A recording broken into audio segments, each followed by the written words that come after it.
Alright, how about we try a new format?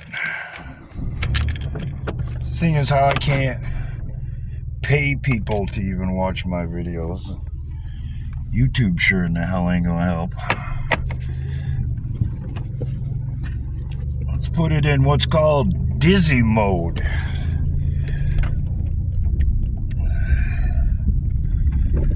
Years ago, one of the few things that I could look forward to in my life was wintertime. Why is that? Because that would afford me the opportunity to ride the most badass thing on the snow in those days. Polaris TX 500 Triple. That thing was so ridiculously fast that the old man would start races with guys with 440 Arctic Cat LT Grays that were pretty fast sled. But he'd start them in a race on the lake, jump on that thing, start it up, beat them across the lake to see who won. True story. Seen it happen many times.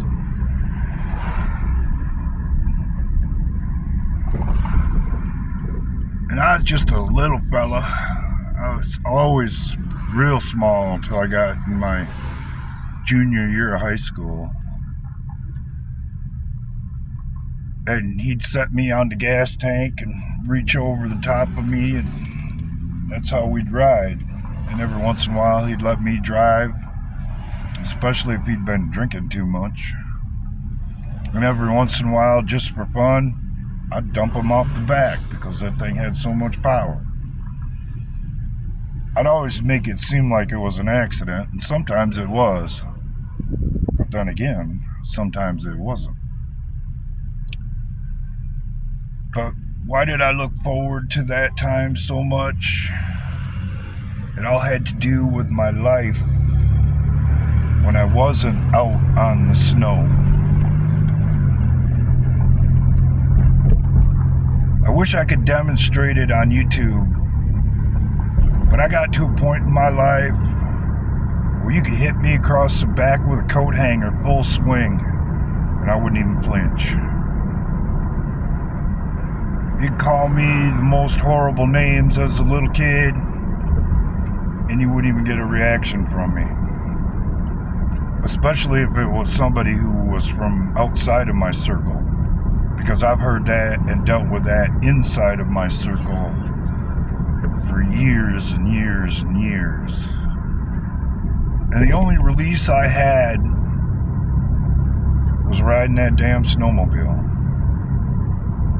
And the hopes that we'd stop at the bar and the old man would leave it running and say, "Go have fun."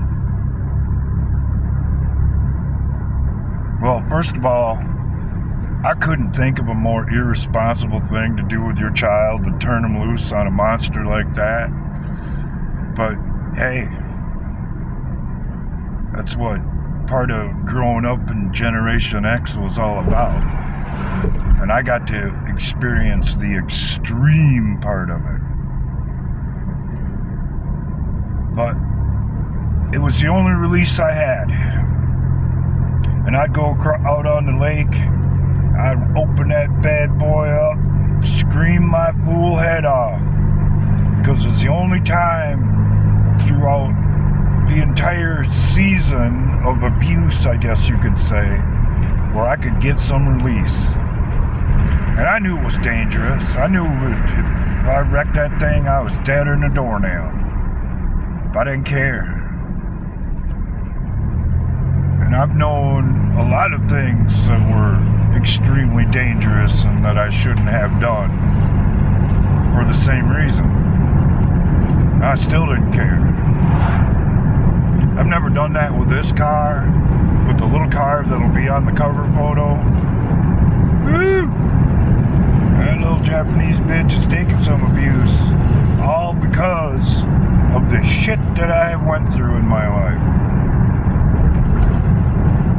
And that leads me to my hypothesis about the people who are trying to screw up this country. They never had that release. They never found a way to work out that frustration. So instead, they're taking it out on you. They're taking it out on me. And I've never had the aha moment like I had when I was a kid. Man, I'm not going to treat people like that because I hate being treated like that.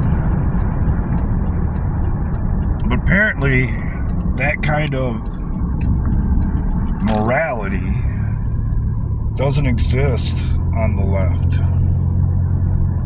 They want you to suffer, and they don't give a rat's ass if you do. It's enough to make you dizzy. And it's enough to destroy people's lives because they love something and the others don't.